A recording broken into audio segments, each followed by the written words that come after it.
to another Unwinding with Fiber and Fabric. I had hoped to do this video outside where we could take advantage of the natural light, but the weather has not cooperated. We have high winds and a little bit of a cold front.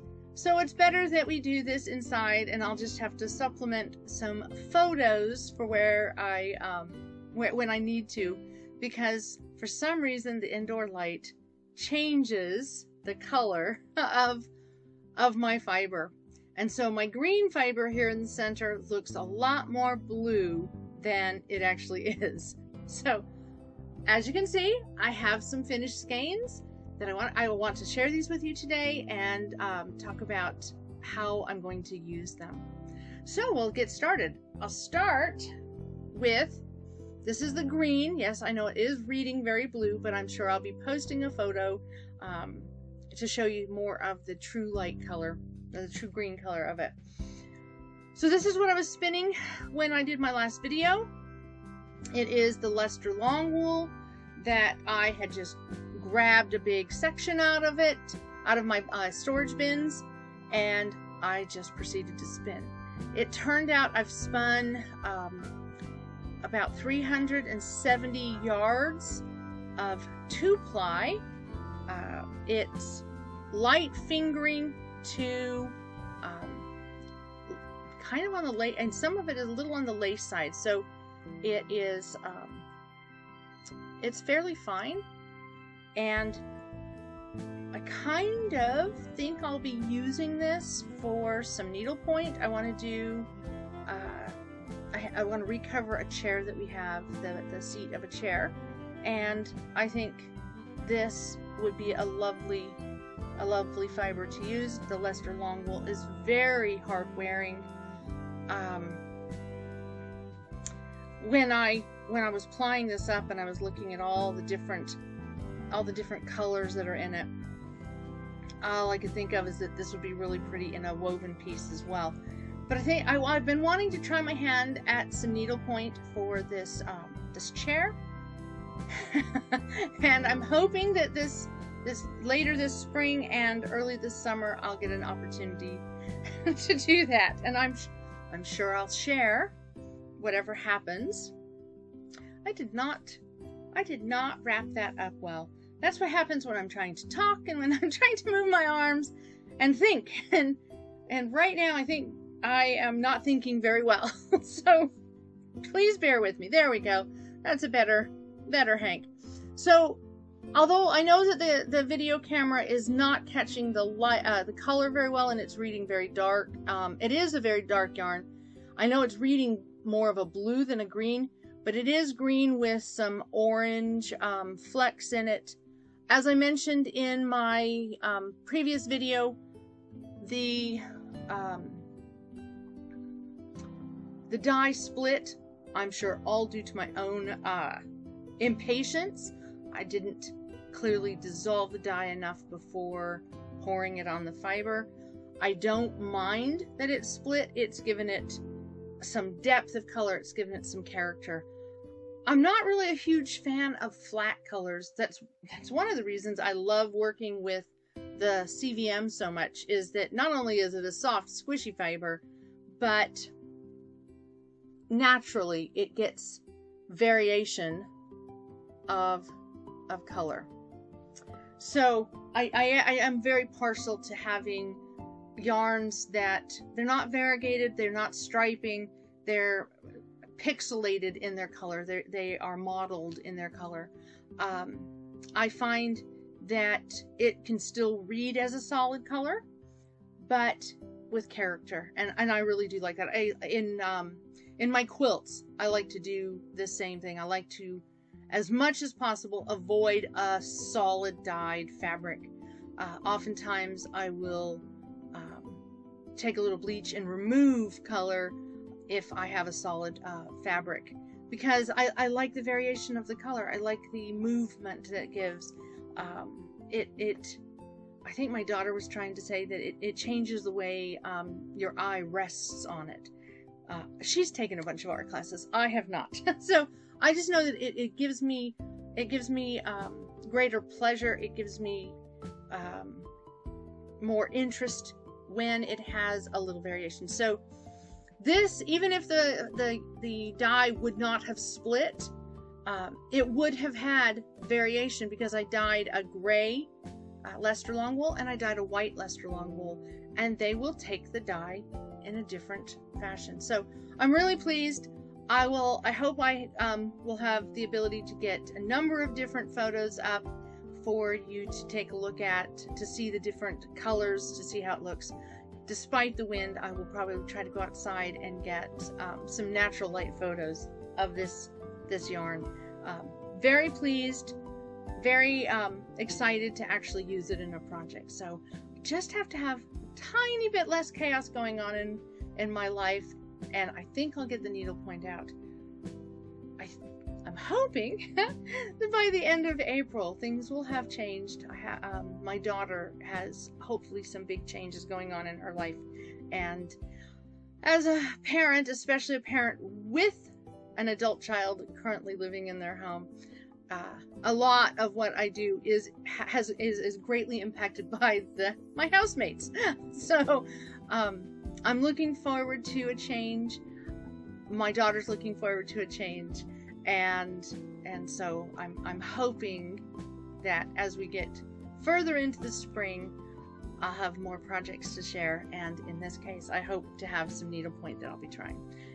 Don't expect anything great and grand, because I have done cross stitch, counted cross stitch, but I haven't done anything real project oriented with needlepoint. I understand the skill. I have practiced a little bit in my youth, but it will be a new adventure. So hope to have updates on this as we go into the spring and further into the spring and the summer. Okay, so there is a little, before I show you my next yarn and the project that's going to be used, I want to show you one of my Kates. So the Lazy Kate, I have a number of Lazy Kates, a couple that like this one that my husband has constructed for me, a couple that came with my spinning wheels. I have some tension Kates, but I love this one the best. This is my favorite go-to. I had my husband do this because there are times when I like to do a 4-ply. I do a lot of 3-ply, so I'll just use 3 of the pegs. But I occasionally like to do a 4-ply, and when I do, I like to have the extra pegs. Now, if you're using a Kate that isn't tensioned, there was a great tip that I saw at I think it was during one of the Spinzilla events years ago, that someone showed. When you don't have a tension Kate and you have really squirrely yarn, very much like my CVM that I did, you take this and you just move it as far away from you as you can. I have cats, and that causes a lot of temptation for them to have these strands of yarn going across the room. But if you have a Kate that does not have tension on it, something you can try to get away from some of the little squirrely pigtails and things like that is just move this further away from you. The distance of the yarn traveling will help, the distance of the singles traveling will help give it a little more tension. So I wanted to share this. It is just a plank of wood with some holes drilled in it and some dowels inserted. So another one of my husband made me these wonderful tools that I like to sometimes share. This is my go-to Kate for most of my plying. Easy, and when it comes time to have to move, right now because of all the moisture in the air, one of this doesn't want to come out. But when it came time to move, I just pulled the dowels out, and this one will come out, but I'm not going to force it right now. And it lays flat. So I really like this one because it is excellent for storing, getting it out of the way, and it does 4 singles, so I can do a 4-ply if I'd like to. So there's the Kate. Now put that aside, and we'll go back to my CVM. I have not calculated how much this is. This is a 3-ply, as opposed to the 2-ply I did. It is a completely different type of yarn. It is squishy, it is soft, it has some spring to it. Yeah, it wants to move, whereas my other yarn, it's very very solid and not, there's no give. This is spun much more worsted, I guess you could say, but it's also the nature of its fiber. There is not a lot of spring or crimp or stretch to this. It is perfect for the applications that I'm going to be using it for. But this is springing, and it is squishy, and it is soft. And the reason that I have spun this it's a fingering, I would say it's definitely a fingering weight yarn. But the reason I have spun this is that a while back, my daughter spun up a bunch of CVM with the intent, and I was going to bring, she has one more skein of this that she's trying to do, but she spun up a lot of CVM with the intent to make these tiny little granny squares. And I am going to get a picture of this as well, because I don't feel like it's, there we go. That's the side I need to have it on. I'm not sure it's really reading well, but this is a CVM. It has a slight, some of the blocks have a slight variation. It's not just shadows. There is a little bit of a color variation in this. Oh, that one definitely. Here we go. You can see it has some light and dark areas, and she spun this up and she was giving me a bad time. She says, "Mom, yours is definitely thicker than mine." And yes, it is. She said, your yarn is so much thicker than the one that I did. The truth is, it really isn't.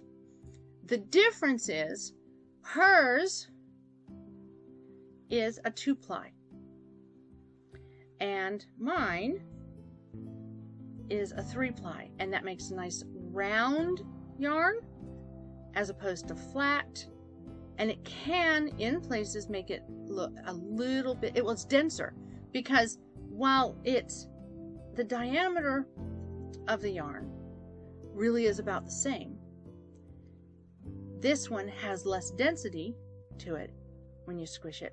This one has a lot more density. So it's going to behave differently. But I spun this so that these squares can be combined. They'll be crocheted together, probably by me. I've asked her if she could see if she could finish up the last set of squares, because her crochet gauge and my crochet gauge are so completely different. There's no way I could replicate that. The truth is, even when I was young and I had much healthier hands, I could not do tiny little granny squares. I just don't have the tension. I can't keep the yarn under enough tension to create something that nice and tiny. She always has been able to create really fine work. I think she's inherited my grandmother's skill. My grandmother was quite the doily maker, and my daughter has definitely got the ability to do small scale. So I've asked her if she can try before her departure, if that continues to happen. I've asked her if she can finish these up, and then while she is gone on her next adventure, I will crochet them together using this. I'm thinking of using just a slip stitch, or as I think the British call it, their single crochet. The US, the slip stitch. I like the granny square blankets that are crocheted together rather than whip stitched together.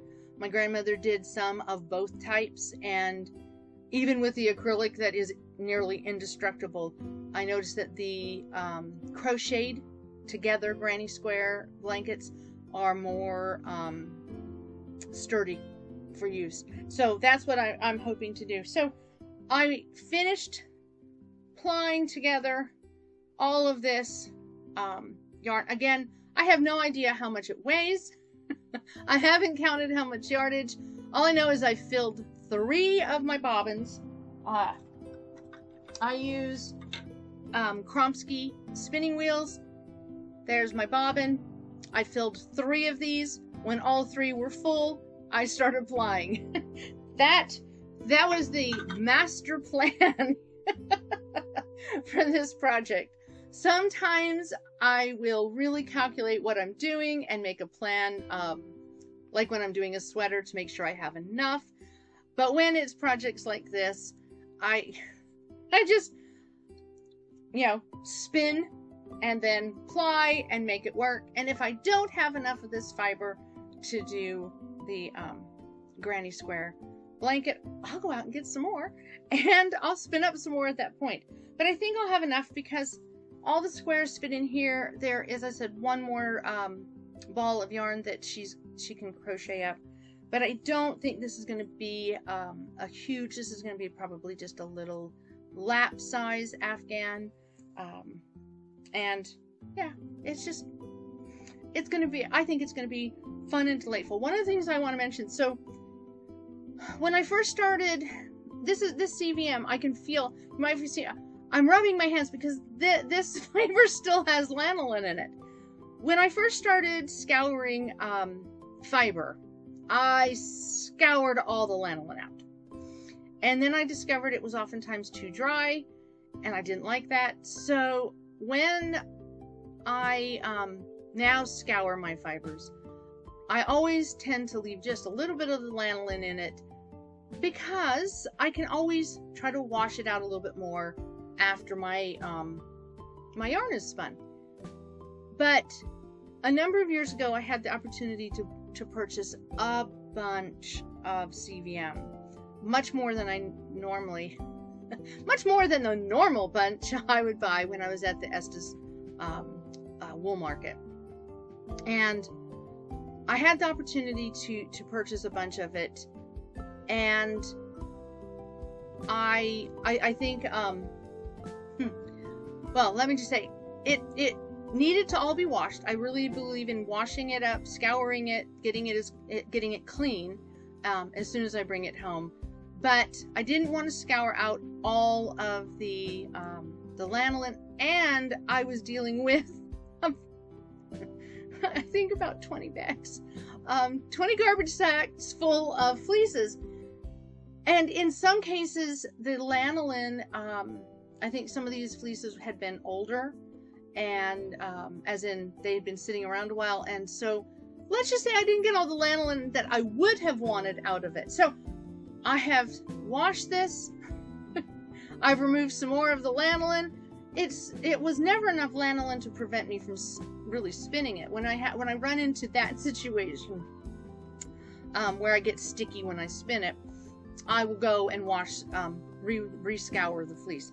Now this one spun really well. I felt the lanolin in it, didn't really think much about it. But when I was washing and setting the yarn, I still didn't get enough lanolin out of it. So this is very soft for my hands. It feels actually really good. The lanolin doesn't hurt the fiber. It can stay in. If it's not too much, you know, for your hands, then you can definitely spin it. But this feels like it has a little bit of lotion, kind of like those tissues you can buy that have lotion embedded in them, so that when you have a cold, your nose doesn't get sore. That's kind of what this is a little bit like. So I think it could have one more scour, but I also think that it will be fine for me to crochet with, so I'm going to probably leave it.